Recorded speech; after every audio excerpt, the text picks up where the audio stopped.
เอาวัดเข้ามาก่อนเนาะบนละหนอสาปัญหาเพลงเนาะจับพอดีเนาะ4 ทุ่มยับ1 ชั่วโมง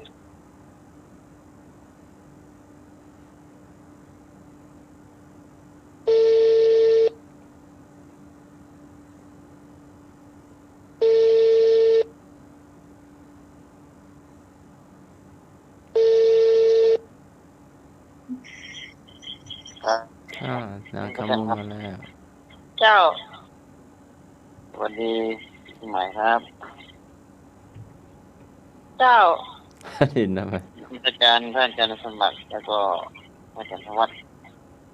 ก็สมณเณรอะไรเสียงอย่างยายนี่สวัสดีคุณผู้ฟังรายการธรรมะใส่เทศนะครับคืนวันเสาร์นี้นะครับเดี๋ยวก่อนแล้วติดต่ออาจารย์กันเลยลูกก็เพิ่นรับนางขมูลเนาะจากแม่อ่อนเนาะ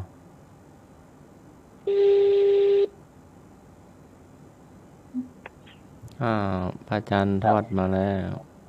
กราบนมัสการครับผมครับผมสมัครครับเจ้านิมนต์ท่านทวัฒน์ทักทายคุณผู้ฟังเจ้าขอความนอบน้อมจงมีแด่พระรัตนตรัยขอโอกาสนมัสการท่าน